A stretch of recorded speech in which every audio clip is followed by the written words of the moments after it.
Hi friends, welcome to my channel. First time ನನ್ನ channel ನೋಡ್ತಿದ್ರೆ subscribe ಮಾಡ್ಕೊಳ್ಳಿ friends. ಇವತ್ತು ಬಂದ್ಬಿಟ್ಟು ಒಂದು ಸೊಪ್ಪಿಂದು ರೊಟ್ಟಿ ಮಾಡೋಣ ಅಂತ ಅಂದ್ಕೊಂಡಿದ್ದೀನಿ. ಯಾವ ಸೊಪ್ಪು ಅಂದರೆ ನುಗ್ಗೆ ಸೊಪ್ಪು. ಇದು ನುಗ್ಗೆ ಸೊಪ್ಪು ತೊಗೊಂಡಿದ್ದೀನಿ. ಮತ್ತು ಇದಕ್ಕೆ ಬಂದ್ಬಿಟ್ಟು ಈರುಳ್ಳಿ, ಕೊತ್ತಂಬರಿ ಸೊಪ್ಪು, ಕರಿಬೇವು ಸೊಪ್ಪನ್ನು ಎರಡೂ ಕಟ್ ಮಾಡಿ ಇಟ್ಕೊಂಡಿದ್ದೀನಿ, ಕ್ಯಾರೆಟು ಮತ್ತು ತೆಂಗಿನ ತುರಿ ಇಷ್ಟು ಹಾಕ್ತಾಯಿದ್ದೀನಿ. ಮುಖ್ಯವಾಗಿ ಇದು ಏನಪ್ಪ ಅಂದರೆ ನುಗ್ಗೆ ಸೊಪ್ಪು ಮುಖ್ಯವಾಗಿ ಹಾಕ್ತಾ ಇರೋವಂಥದ್ದು. ಇದೆಲ್ಲ ಮಾಮೂಲಿ ಹಾಕಿ ಮಾಡ್ತೀವಿ.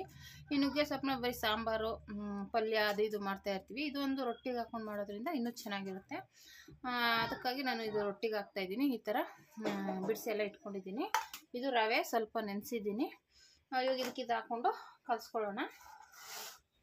ಎಲ್ಲನೂ ಈ ರೀತಿ ಹಾಕ್ಕೊಂಬಿಟ್ಟು ಕಲಿಸ್ಕೋಬೇಕು. ಕ್ಯಾರೆಟು ಆರೋಗ್ಯಕ್ಕೆ ತುಂಬ ಒಳ್ಳೆಯದು. ಮಾಮೂಲಿ ಈರುಳ್ಳಿ, ತೆಂಗಿನ ತುರಿ ಎಲ್ಲ ಟೇಸ್ಟ್ ಚೆನ್ನಾಗಿ ಕೊಡುತ್ತೆ. ರವೆ ರೊಟ್ಟಿಗೆಲ್ಲ ಹಾಕಿ ಮಾಡ್ತೀವಿ. ನುಗ್ಗೆ ಸೊಪ್ಪು ಇಲ್ಲ ಸಬ್ಸಿಗೆ ಸೊಪ್ಪೆಲ್ಲ ಹಾಕ್ತೀವಿ. ಇದರಲ್ಲಿ ನುಗ್ಗೆ ಸೊಪ್ಪು ಹಾಕಿದ್ರೆ ಇನ್ನೂ ಚೆನ್ನಾಗಿರುತ್ತೆ. ಒಂಥರ ಟೇಸ್ಟು ಚೆನ್ನಾಗಿರುತ್ತೆ. ಈ ಥರ ಒಂದ್ಸಲ ಟ್ರೈ ಮಾಡಿ. ನುಗ್ಗೆ ಸೊಪ್ಪು ಒಂದ್ಸಲ ತಿನ್ನೋಕ್ಕಾಗಲ್ಲ ಅಂದಾಗ ಈ ಥರ ಮಾಡ್ಕೊಳ್ಳಿ. ಇನ್ನೂ ಒಂಥರ ವೆರೈಟಿಯಾಗಿರುತ್ತೆ. ತಿನ್ನೋಕೆ ಒಂಥರ ಡಿಫ್ರೆಂಟಾಗಿ ಚೆನ್ನಾಗಿರುತ್ತೆ. ಹಂಗಾಗಿ ನಾನು ಒಂದೊಂದ್ಸಲ ಬರೀ ಈರುಳ್ಳಿ, ಕೊತ್ತಂಬರಿ ಸೊಪ್ಪು ಹಾಕಿ ರುಬ್ಬಿ ಮಿಕ್ಸ್ ಮಾಡಿ ಮಾಡ್ತಾಯಿರ್ತೀನಿ. ಇವತ್ತು ನುಗ್ಗೆ ಸೊಪ್ಪಿತ್ತಲ್ವ, ಅದರಲ್ಲೂ ರೊಟ್ಟಿ ಮಾಡೋಣ. ಒಂದೊಂದ್ಸಲ ಹಾಗೆ ಸೊಪ್ಪು ಉಪ್ಸಾರು ತಿನ್ನೋಕೆ ಬೇಜಾರಾಗುತ್ತೆ.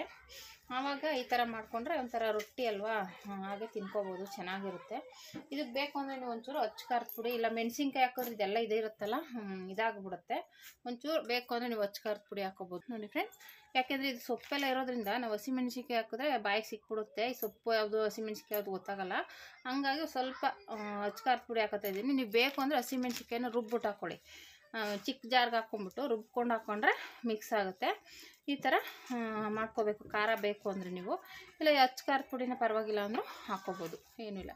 ಈ ಥರ ಮಿಕ್ಸ್ ಮಾಡಿಬಿಟ್ಟು ಇವಾಗ ಇದನ್ನು ರೊಟ್ಟಿ ತಟ್ಟೋಣ. ಬನ್ನಿ ನೋಡಿ ಫ್ರೆಂಡ್ಸ್, ಈ ಥರ ಉಂಡೆ ಮಾಡ್ಕೊಂಡು